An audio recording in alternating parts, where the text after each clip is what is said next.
Welcome on into Booby's World right here on the Big Play Network. I'm Nick Padone. He is Daniel Booby Gibson, Rafa Hernandez Brito, El Alcalde. What up? With us as well. What's going on, guys? I mean, just glad to be back. I've been running around a little bit, running around the world. I just went to California and did some scouting out there, but really just trying to find talent, getting these charge guys going, and just enjoying some great Cavalier basketball. You're looking for basketball talent. You were in California doing.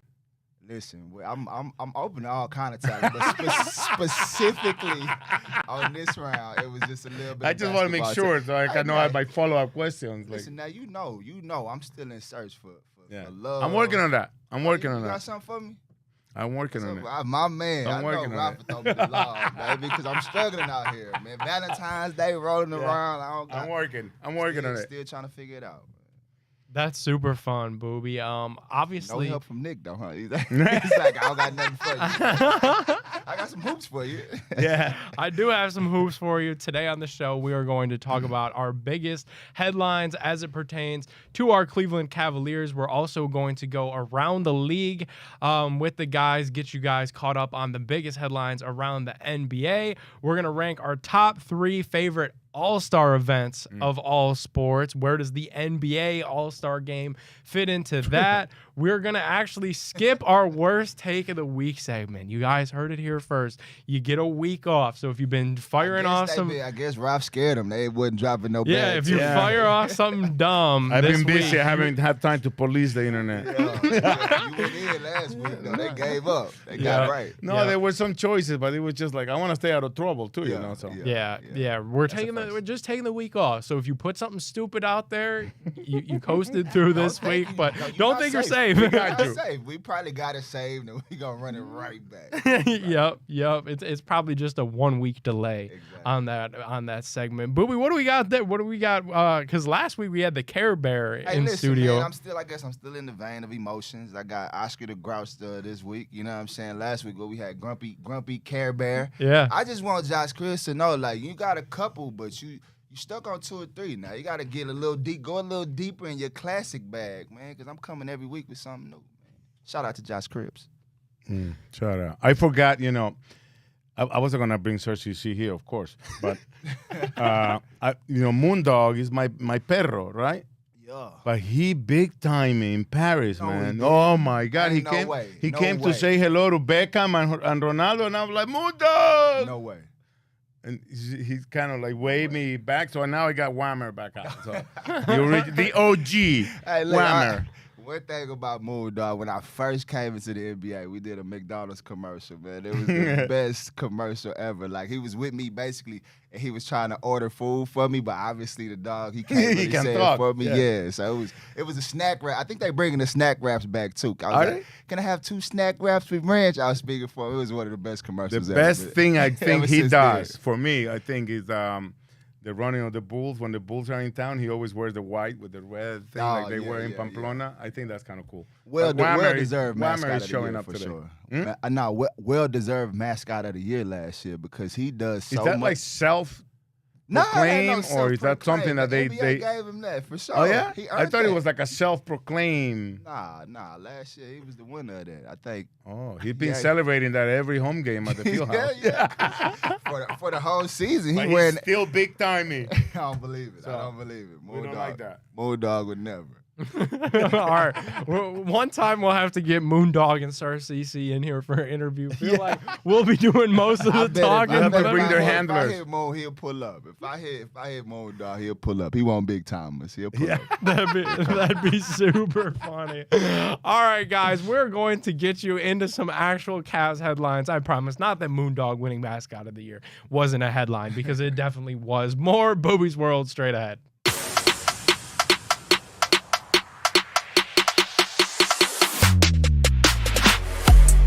Welcome on back into Booby's World. He's Daniel Booby Gibson, Rafa Hernandez Brito. I'm Nick Padone, guys, and it is time to get into our Cavs headlines this week. And boy, there are two big Cavs headlines, and that is the return of Evan Mobley, which we saw this past week. That was really nice to see. He's going to ease his way back into complete action on this little minute restriction, as well as Darius Garland's expected return for the Cavs. Obviously, the guys that the Cavs have been on a roll without these two, and that's what has made this run so impressive. 15-4 since December 16th. How is this going to change things, though? Because I think when you look on the internet, when you look just to Cavs Nation, people are just a little bit concerned that you got this great record without these two guys. You bring them back into the mix. What's things gonna look like? I thought you were skipping dumb take of the week. Would you Yeah. would you prefer us like not have them? Yeah, like I thought you were skipping dumb take of the week. Hey man, that's been dumb take of the month. We didn't screenshot. We didn't screenshot anybody, but yeah, no, I heard it a lot. Yeah. But what's your take, Booby?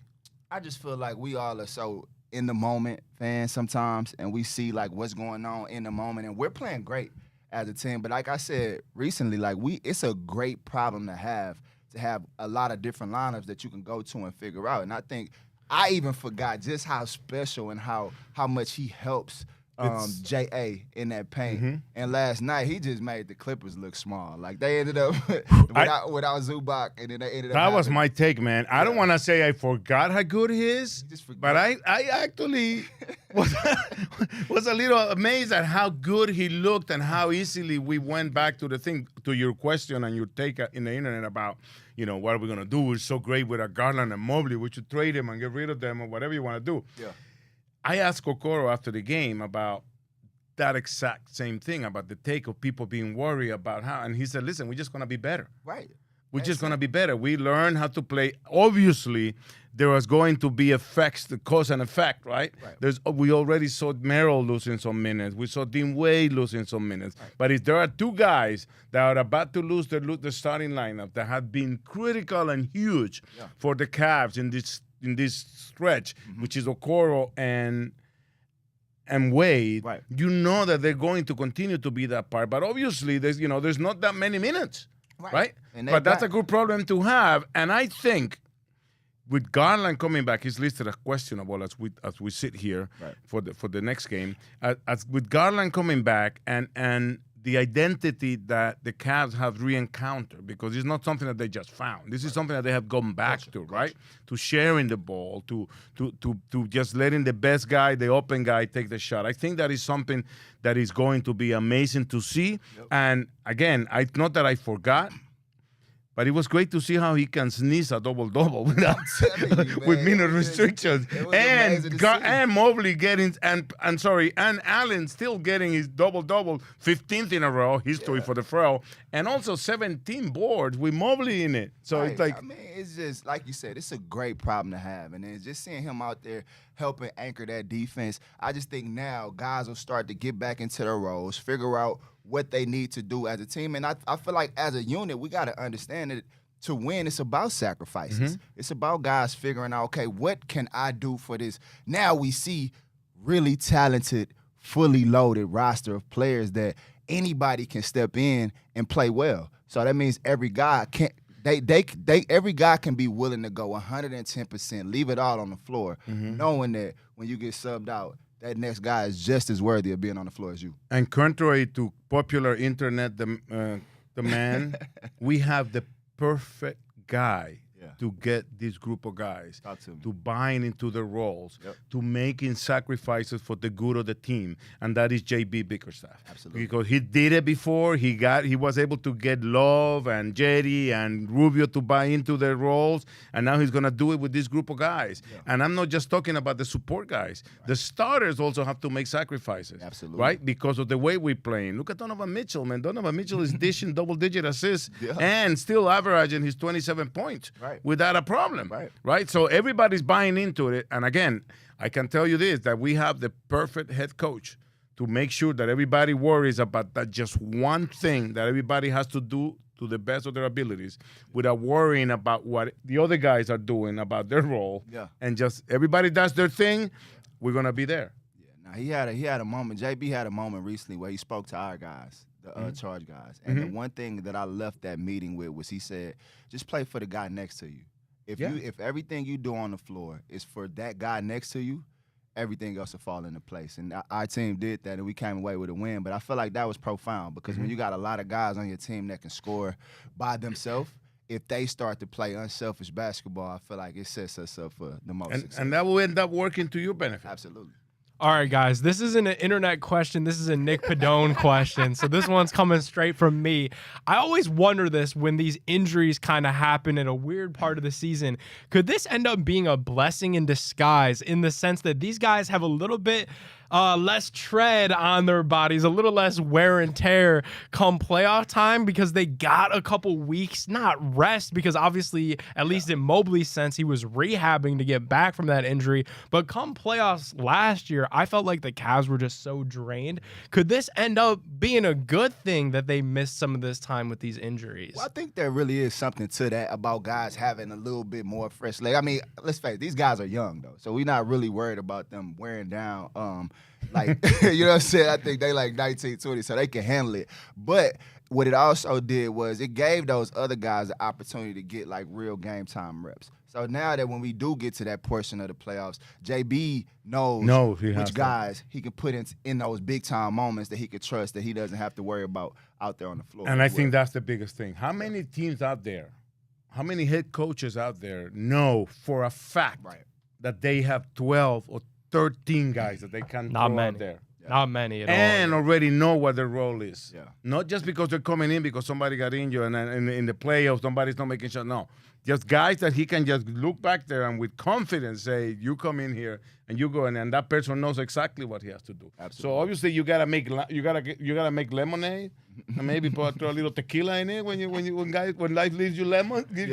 Yeah. And for the confidence that Sam Merrill has now, the confidence that Dean Wade has developed this season, he's finally healthy. That's another thing people forget about Isaac Okoro and Dean Wade, that they were battling injuries last year. Right. And then finally, luckily, knock on wood, they are healthy and they have been able to contribute. Isaac Okoro has had a stretch of guarding Lillard, I'm telling you, Harden. man, that guy is who else did he have? He been guarding, but in this streak, like Butler, and he has been the best player on every team. On every team. And the other night against the Clippers, if he doesn't have that second quarter, obviously Lavert also had a huge game off the bench in the second with Nian coming off the bench as well. But the second quarter that Okoro had 13 points, 3 for 3 from deep, and cutting that 7-point deficit, finishing with a 12-1 run. Yeah.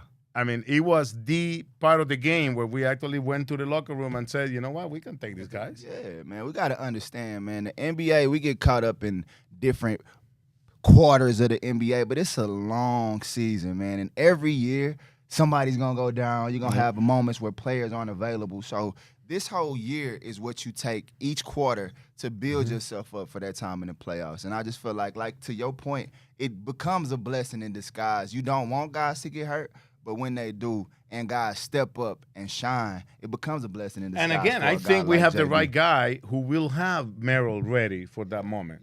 Right, because he can't just shut down now. Right. Like his number is gonna be called, and everybody's gonna be expecting 3 or 4. Every time before games on this, I would just throw Sam the sign on how many triples we're expecting for that night.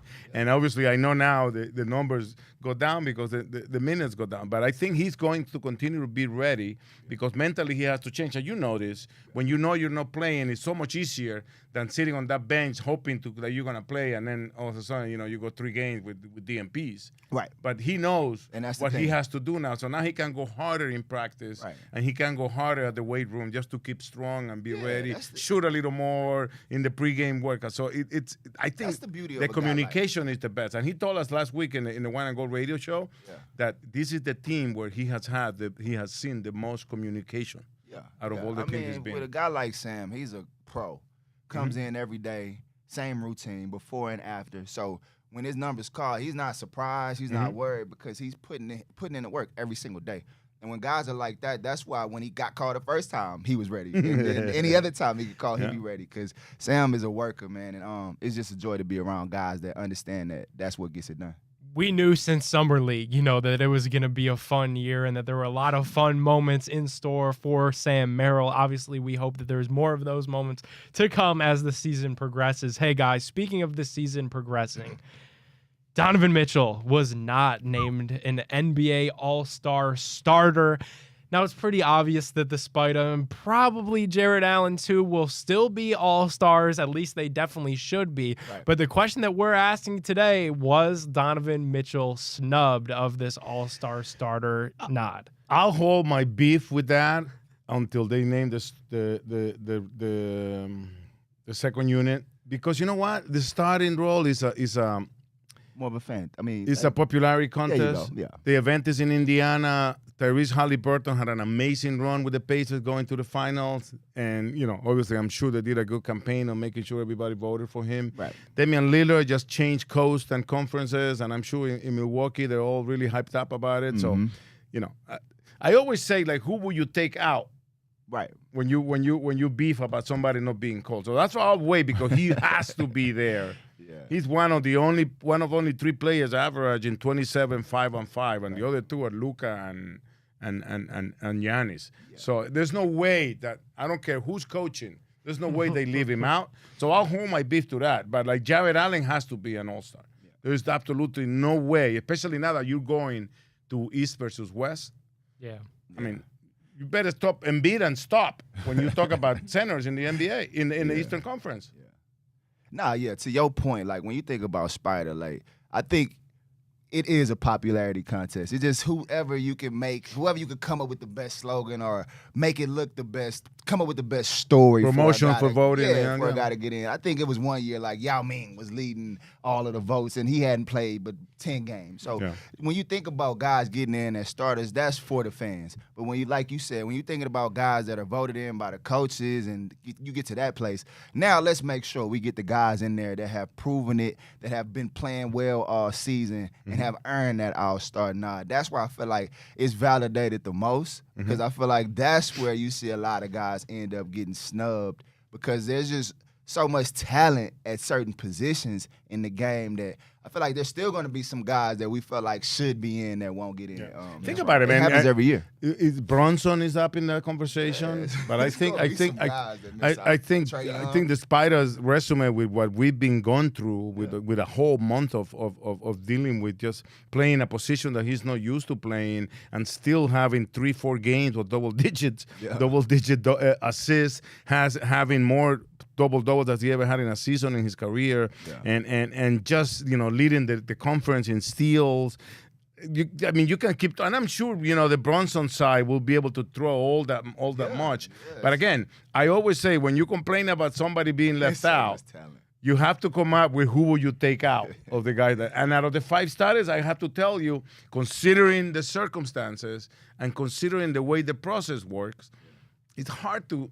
We just named five all-pro PGs right then. If you want to throw Spider in the mix right now, because he's been playing PG, but Dame, Tyrese, Brunson, Trae Young. Oh yeah, you're talking about guys but look at the starting. Who are the starting 5? Joel, Giannis, Tyrese, Lillard, and I think Tatum is the fifth guy. So you can't really take nobody. Huh?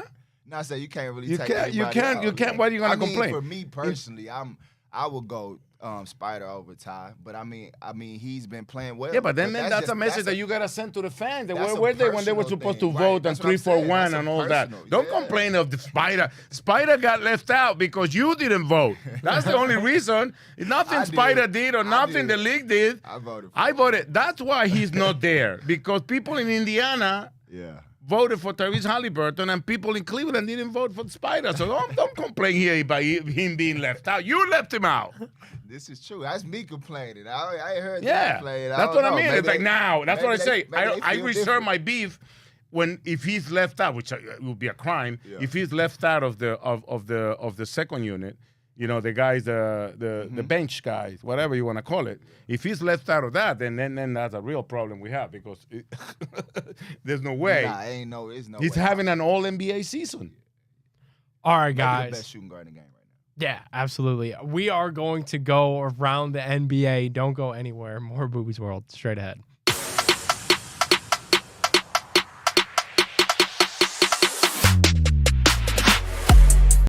Welcome on back into Booby's World right here on the Big Play Network. He's Daniel Booby Gibson. I'm Nick Padone. Rafa Hernandez Brito Alcalde. That's me. With I'm us getting as I'm well. getting tweets already. You know, it's happening like the way when Mitchell had the 71 points.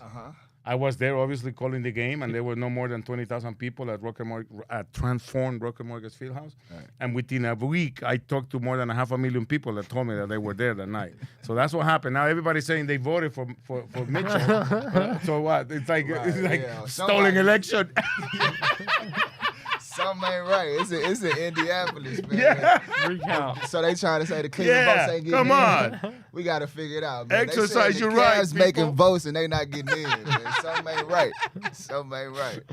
I want to talk to you, Booby, about the recent individual scoring explosions around the league. I saw somebody tweeted out that they're just letting anybody go out there and get 40 on any given night. Luka, 73, Embiid, 70, Cat, 62, Booker, 62. Why are all these big scoring nights happening so recently? You know, fans are quick to say there's no defense in the NBA anymore. What do you say, Booby? It's not, let's just say that. It's not really any defense in the league, but I'm going to just put it on, man. The spirit of the Mamba is here, man. It was right that week of him scoring 81 points. So I feel like that scoring just energy was floating around the league, and I feel like every single one of those guys that got those numbers paid homage and paid tribute to the great Kobe Bryant. So I felt like that was just what it was to me. It was just once one guy did it, and then they summoned the Kobe powers of this week, the Mamba spirit, and the next guy did it. And I just felt like, for me, being a big-time Kobe fan, it was just awesome to see those guys put up those numbers, and in doing so, be able to bring up and show love to my favorite player of all time and just one of the greats ever played the game. So that's what I attributed to. No defense. That's why Booker did it. Yeah, but no doubt. Booker was out there on fire. But Embiid as well is a big Kobe fan as well. I think Luka too. Yeah, like all those guys after they did it was like, you know, once I got rolling, it's like if I got an opportunity to try to go get 80, let's go do it. But dude, when you got 25 for 33, it's not like you're really letting you score. No. I mean, you were shooting lights out that night, and that's what Luka did. Yeah. And by the way, he didn't win Player of the Week. He didn't? Booker did. Because he did it twice, right? Like he got like not 50, that week.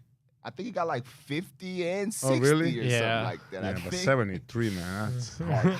And I was so up. I was doing the Bucks game. That was our second game, and I was literally calling the Mavericks Hawks game from the screen because I was like, oh my God, look at that. And I could not believe that the minute and a half or two that I did at the end, there were like 5 Mavericks shots, and Luka took one of them. I was like, what are you doing? Let him go. Hardaway Jr. taking 3, though. Like, give it to Luka. But see, let him get to 80. But to that point, I watched the Minnesota Timberwolves do that. Oh, that was different. That was the whole game, though. I mean, second half. First half, he had it going. Even their coach was disgusted by it. That's what I'm saying. So there's a fine line between guys trying to but at the last 2 minutes, man, come on.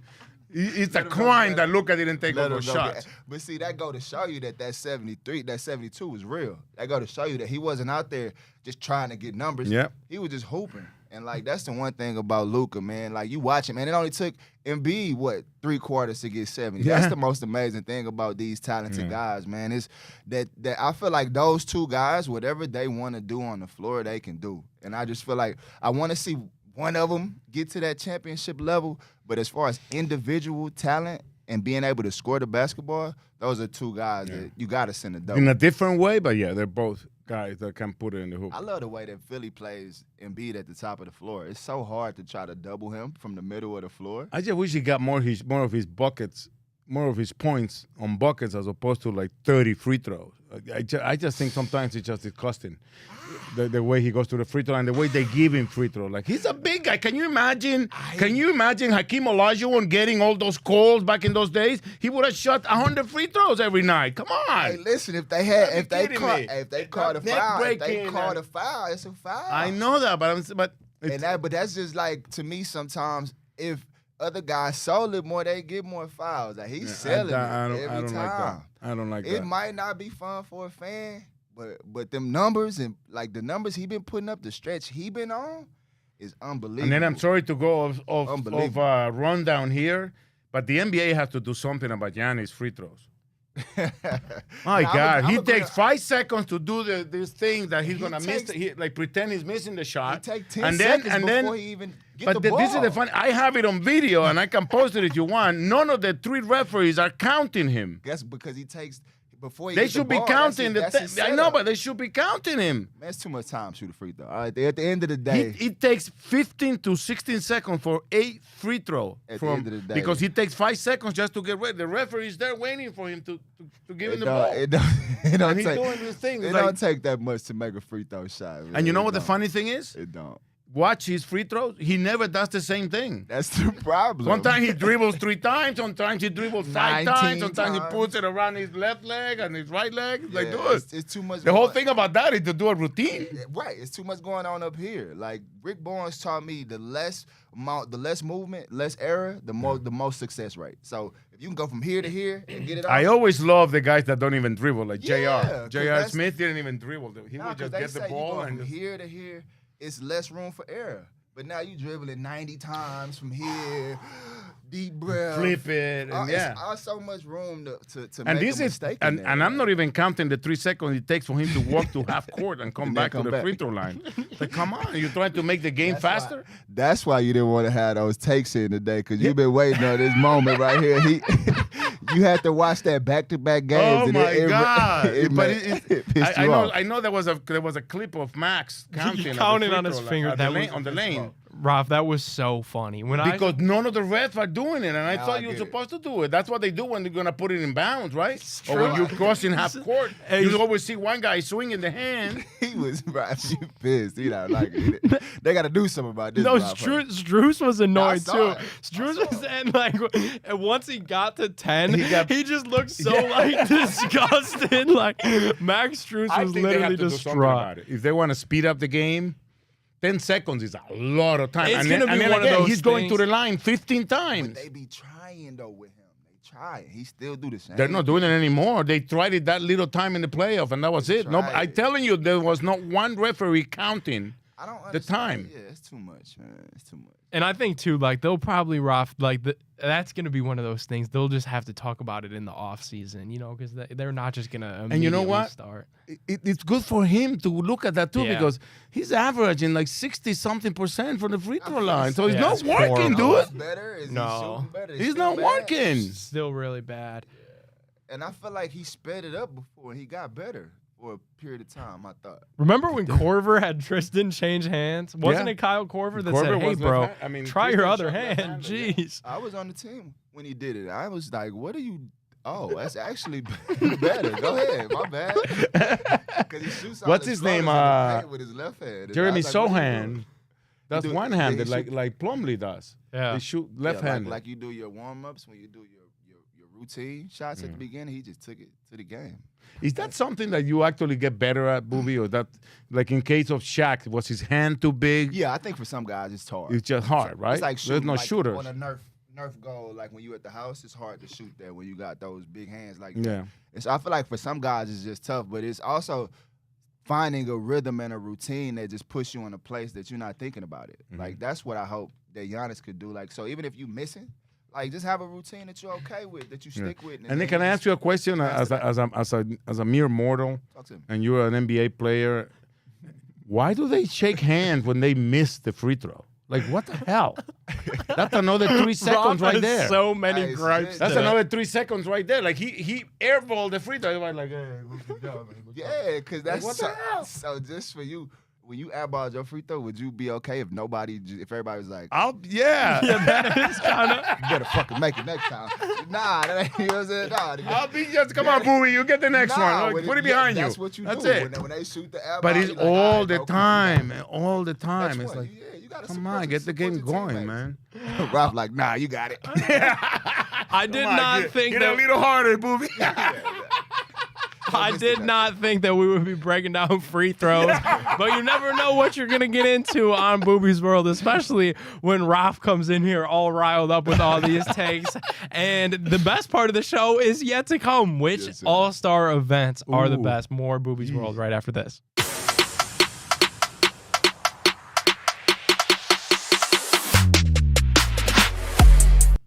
Welcome on back into Booby's World, right here on the Big Play Network. Guys, that was fun. A lot of free throw discourse happened. We learned a lot, and we learned that if Raf airballs a shot free them throw, faster.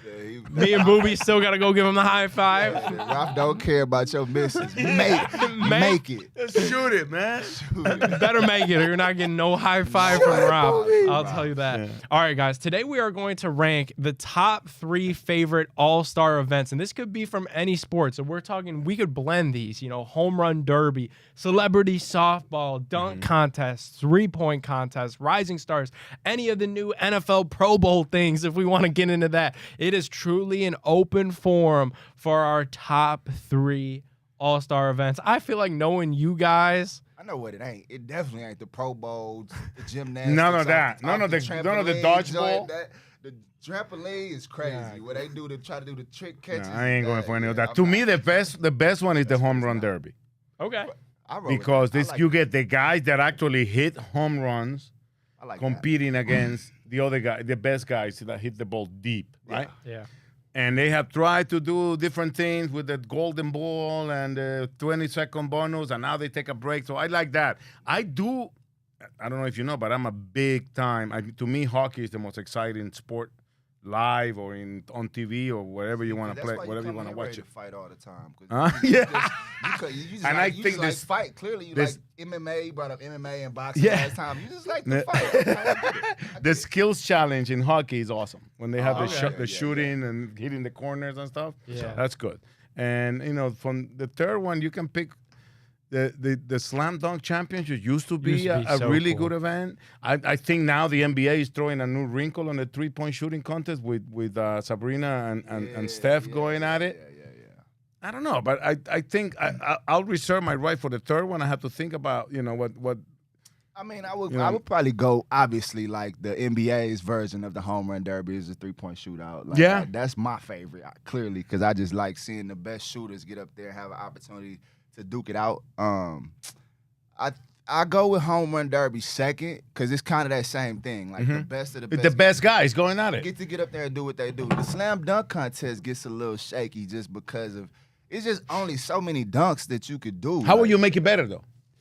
I don't know, because I think about when I see, like, even when I saw when we had the best dunk contest for a while with Aaron Gordon and Zach LaVine, right? When you mean when Gordon got robbed, or who was talking about who got robbed? Yeah. But it's like, even with those two guys, like, if you go back in history, like, some of those dunks weren't done, but close to it. So it's like, if you come back with another dunk contest, you're gonna probably see something similar to that. So it's hard. The creativity has to be off the charts. Like, I see these guys on YouTube and all these guys on Instagram. You add some of those guys to it, that might give it a little more flavor. But it's just so hard. If you're not getting the big names in there, like your Ja Morants and your Zion Williamsons, if you ain't got them guys going, at the end of the day, I feel like it's just gonna be. I'll never forget my first ever experience of the slam dunk championship. I forget what year it was. You probably weren't born, but Larry Nann's dad dunking with one ball on each hand and just going reverse with both hands. See, oh man, at that point, that's brand that new. was like, oh, Brand and then new. Dr. J going behind the basket. And So that one brand new. Now the one they try to do where I think it was JaVale McGee try to throw it off the glass and catch one with this hand, one with that hand. It becomes a gimmick now, a circus, because they've done it before. So the dunk contest gets tricky. Now, and then you mentioned the Rising Stars Challenge. I still hold the record in that one for most threes in the game. But then again, if Michael Jordan could participate in the slam dunk championship, if Michael Jordan did the slam dunk championship, why wouldn't Ja Morant and Zion Williamson do it? What's so special? I mean, I don't know, man. I think these guys, they get to a point, and they probably all have done dunk contests their entire careers too. You know what I mean? And you get to that point where you get like, what else can I do? You know what I mean? I feel like now Ja is different. I would recommend him. I would recommend him to do the slam dunk championship. And even Zion. But like, yeah, I just feel like a lot of these guys get to that place, and it's like, I know that was a thing for Bron. Like, we would talk about it. Like, he would actually be thinking about doing the contest. But it's like, in his mind, it's like, when I get up there, like, what haven't I done? I'm a better in-game dunker than I would be, you know what I'm saying, on the dunk contest, because he jumps from the free throw line in the game. Yeah, and that's the other thing. I don't like when they do dunks that they run with the ball in their hand for like the whole half court. It's like, Yeah, you gotta get. I mean, you gotta that's put not on, basketball. You gotta put on the show, right? You gotta put on the like show. dribble, Like, you know, make- like you gotta said. make it I look think like you we've seen gearing in-game, up. we've seen in-game dunks that are just more amazing when you do it on top of three guys Exactly. trying to fight the ball from your hand. Yeah, and I think that's where when it came to LeBron thinking about doing it, that was some of his thing. Like I just want to be able to put on this amazing show, and I feel like I've done 90% of the dunks on people's head. Yeah. Like the one he did on Nurkic. Right, you know what I'm saying? Like, imagine that. Like, what else can I do? So I think that's like what that. some I'll of those take that. guys come against. Yeah. That is for sure. All right, guys, we'll honestly get into much more of that because we'll have a couple more shows before that All-Star break, before that All-Star weekend. But we got a streak in Cleveland. Ralph mentioned it a little bit earlier, and we got to talk about it. More Booby's World right after this.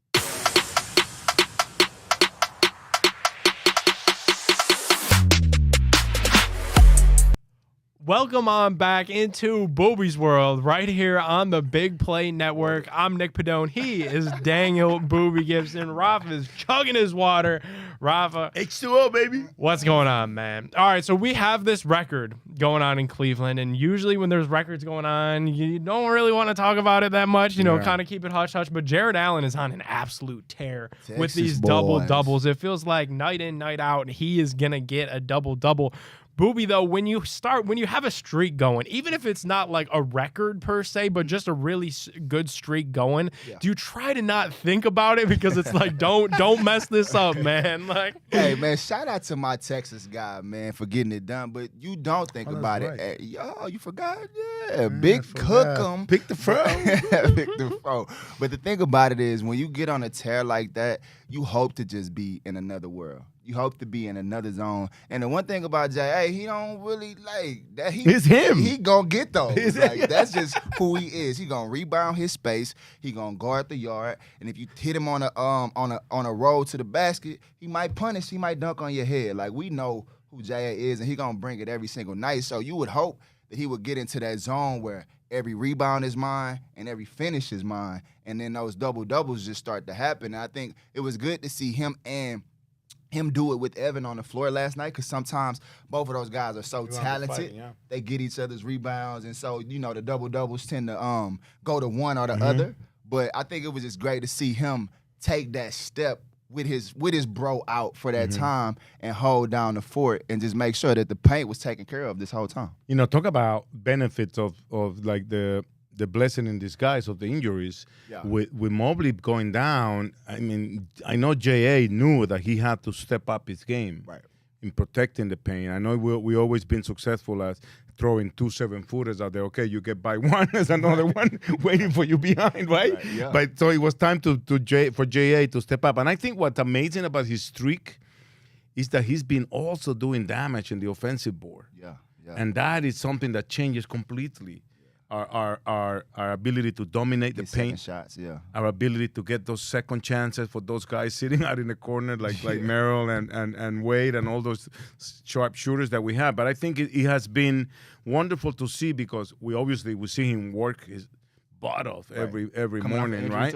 And sacrifice as well, because sometimes you know how many times Jared gets bumped up on top of the key on a single play that the Cavs run up there, and then he's still got to go down and roll down and hit the boards and then get back on defense and protect. And it's one thing that I like about J.A. that he's mentioned it a couple of times, that he doesn't mind going up for the block. Yeah.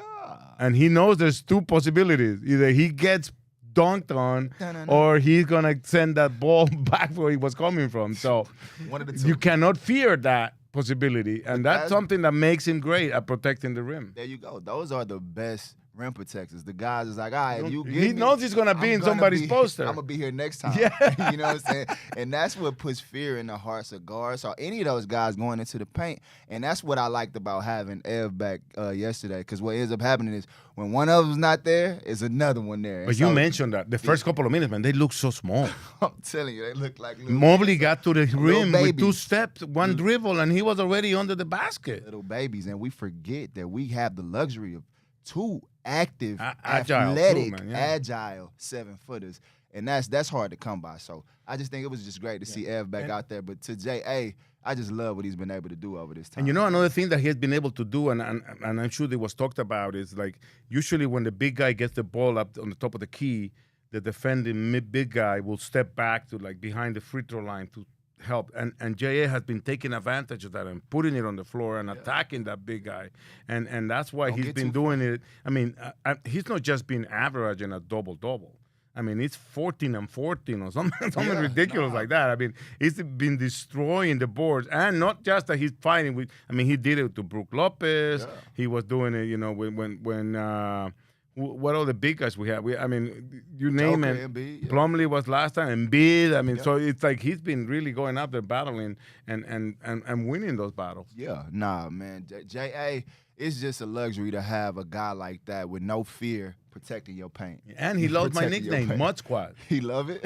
You ever watch that movie? That show, Mud Squad? No, what's this? My God, Booby. I'm sure you never even heard of it. What's this? I watched Griselda. That's good. Mud Squad was a TV show back in the 70s, which was 3 juveniles that were picked up by the police to turn into like detectives and stuff. And one, it was a woman, a white kid, and a fro. A guy with a fro. Okay, that's why I call him Mud Squad. Patrulla Juvenil. I gotta check it's that his Spanish. His nickname is Spanish. And you gotta help me.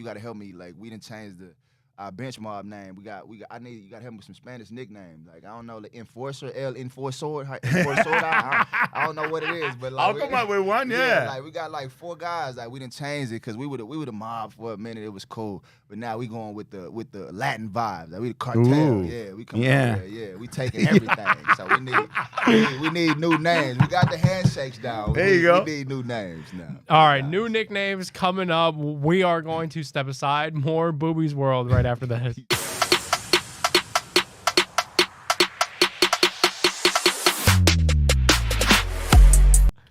Welcome on back into Booby's World right here on the Big Play Network. Man, it's been crazy getting this show just going because your guys' travel schedules are so different. So to give people a little peek behind the curtain of what we do, we try to pair this up the best that we can for you guys every week, right? So with Booby traveling with the Chargers, sometimes unpredictable, going on these scouting missions, and then Raf with the Cavs, we got to find the infrequent times where all 3 of us are all in Cleveland together. So this month of February gets a little weird. We are going to dive deep into Booby's World, though. Booby, tell the people what we got coming up because I think we got a couple special guests in store. Yeah, man. I'm always on the road, and we always trying to find where I'm. And this go round, Ralph's gonna be more on the road. So we're gonna try to find ways to fill in the blanks. But I have an opportunity to bring in some of these Charge guys who have great stories that they can tell, to bring them in and have some conversations. And we'll have a couple special guest hosts come in and try to fill in for Ralph and keep things going. But I'm excited about getting the young guys in here to be able to talk. Do I have time to make an announcement here? Go for it. I know I'm going to be traveling, but on February 2nd, Salute to Service at Woolstein Center when the Charge hosts the current G League champions from Delaware. And also the cool night, Marvel Superhero. The cool Charge uniforms are back. I love those. Marvel Superheroes, Sunday at 3 p.m. That will be Sunday the 4th? The 4th, Yep. So the first 3,000 fans will receive a custom Charge Marvel t-shirt. Nice. So Nice. Okay. go to the Woolstein Center, check out my guys, the Cleveland Charge. Pete Nance is back with the team after his 10-day stint with the Cavs, and I'm sure you're waiting for him. We're fully loaded, too. Yeah. So this will be an awesome weekend. And Imani Bates is going to the next game. Yeah, Monty Bays, Isaiah Mobley, even Pete Nance. We're going to have the full crew. So if you guys want to see these young boys get going. Yeah, Sharif, Sharif's balling, too. He double-double the last 3 games. Hey, ClevelandCharge.com for tickets. Yes, sir. And my birthday on the day of you host the champions, so get me a win. Yeah, what's the second? The second, man, Groundhog Day. Groundhog Day. Yes. Will Roth see his shadow? I always see my shadow. Into that on this show, but we will have more for you next time on Booby's World right here on the Big Play Network. Thank you guys so much for tuning in.